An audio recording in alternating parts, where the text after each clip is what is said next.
Assalamualaikum warahmatullahi wabarakatuh. Halo teman-teman semuanya, perkenalkan nama saya Lola Volinda. Di sini saya sebagai moderator. Baiklah, sebelumnya kami mengucapkan terima kasih kepada Ibu Prima Nucifera SPD MPD selaku dosen pengampu mata kuliah Analisis Kesalahan Berbahasa Indonesia. Nah, kami dari kelompok 2 akan membahas mengenai analisis kesalahan berbahasa pada spanduk di Kecamatan Langsalama. Langsung saja ke penjelasannya pertama oleh saya sendiri, berikut cuplikan videonya. Analisis kesalahan berbahasa Indonesia merupakan kajian penting dalam upaya meningkatkan kemampuan berbahasa yang baik dan benar. Nah, kesalahan dalam berbahasa dapat terjadi dalam berbagai aspek seperti ejaan, tata bahasa, penggunaan kata, hingga struktur kalimat. Berikut ini penjelasan analisis kesalahan berbahasa pada spanduk di Kecamatan Langsalama.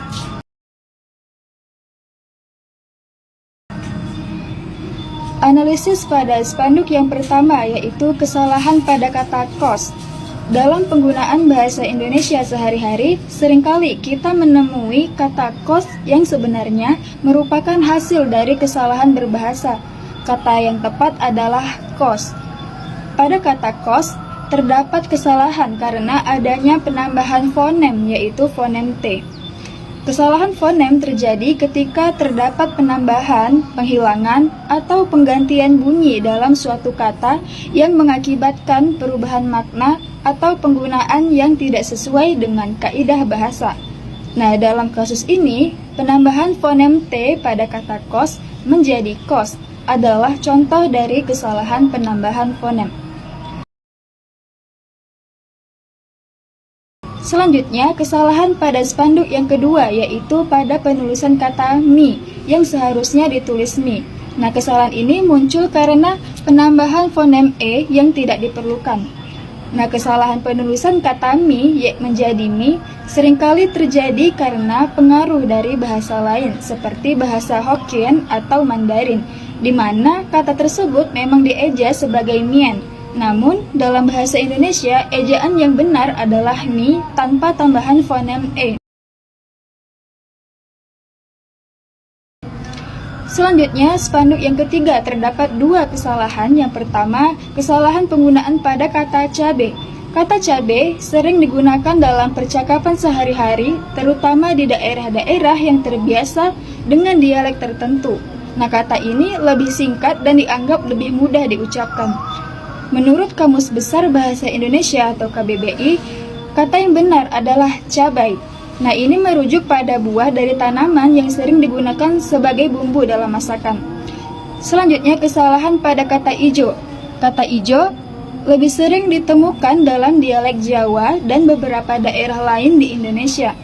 Penggunaan dialek lokal dalam komunikasi sehari-hari dapat menyebabkan terjadinya penyimpangan dari bahasa baku. Nah, dilihat dari segi fonetik, kata ijo dan hijau memiliki perbedaan pada bunyi awal. Dalam bahasa Indonesia baku, kata hijau dimulai dengan konsonan H yang tidak ada dalam kata ijo. Nah, bunyi H ini penting untuk memberikan kejelasan dalam pengucapan dan membedakan kata tersebut dengan kata yang lain yang mungkin serupa. Selanjutnya, secara morfologi, kata hijau merupakan bentuk baku dalam Kamus Besar Bahasa Indonesia atau KBBI. Kata ijo adalah bentuk non-baku yang sering digunakan dalam bahasa sehari-hari, terutama di beberapa daerah di Indonesia.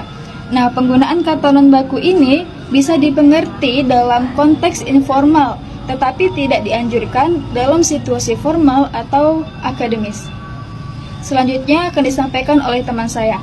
Assalamualaikum warahmatullahi wabarakatuh. Perkenalkan, nama saya Adinda Azhara. Di sini saya akan menjelaskan tentang kesalahan berbahasa dalam beberapa spanduk.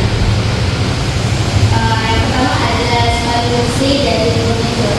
Kata kunci di sini merupakan unsur dari bahasa asing yaitu bahasa Inggris, di mana sebenarnya dalam tulisan bahasa Inggris itu diharuskan untuk menulis dalam bentuk mirip. Namun dalam KBBI juga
Seharusnya tulisan ini jika ingin tetap penulisannya harus ditulis dengan tulisan miring.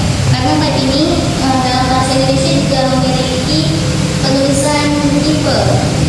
Type ini merupakan unsur bahasa asing yang diartikan ke dalam bahasa Indonesia yaitu tipe. Selanjutnya ada kata modern. Modern ini merupakan unsur dari bahasa Inggris atau bahasa asing yang ditulis dengan tulisan modern. Seharusnya dalam KBBI tulisan modern ini ditulis dengan modern. Selanjutnya ada spesifikasi teknis. Dalam penulisan ini terdapat beberapa bahasa asing seperti slov, rimbalok, lakon, WC, gipsum,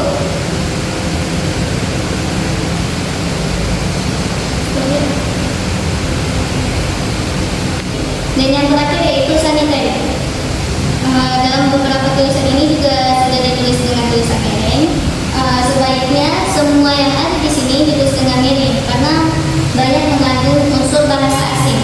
Selanjutnya pada kata didukung oleh, D-nya ini tidak digunakan tanda spasi atau tanda pisah.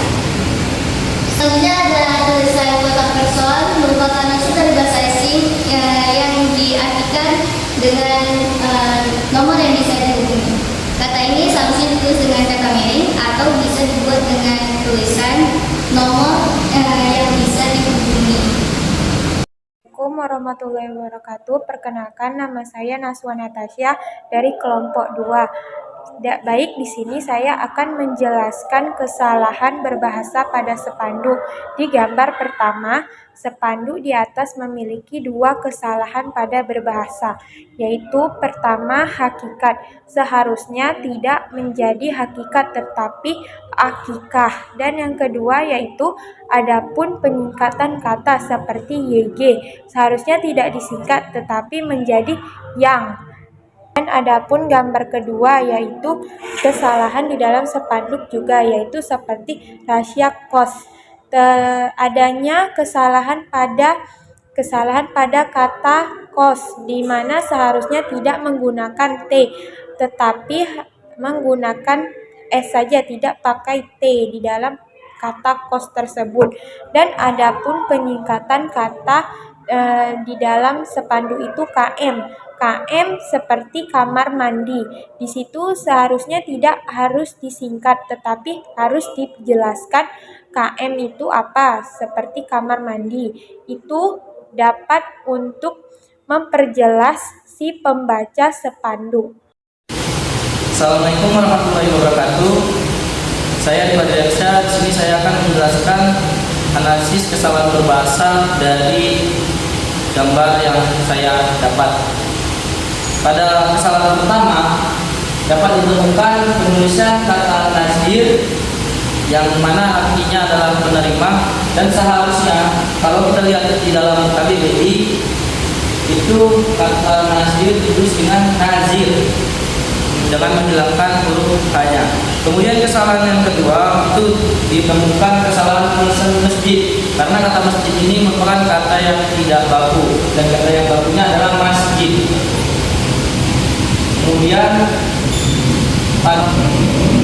kesalahan yang ketiga juga ditemukan penulisan barang siapa dengan kata terpisah. Seharusnya kalau merujuk dari KBBI juga kata barang siapa ini merupakan satu kata yang utuh atau tidak terpisah. Kemudian kesalahan keempat yang ditemukan yaitu penulisan kata sertifikat, di mana penulisan ini salah atau tidak baku. Karena kalau merujuk dari Kamus Besar Bahasa Indonesia atau KBBI, dalam penulisan sertifikat ini menggunakan kata sertifikat, yaitu huruf P bukan huruf P. Nah, kemudian pada gambar terakhir juga dapat ditemukan kesalahan penulisan, di mana kesalahan penulisan tersebut berada di bagian penulisan ruko ini disewakan, yang di bagian disewakan. Seharusnya kata disewakan ini dihapus spasinya atau tanpa spasi, karena kata ini merupakan kata awalan atau prefix kalau kita merujuk pada Kamus Besar Bahasa Indonesia. Dan kata yang benar adalah sewakan tanpa menggunakan spasi.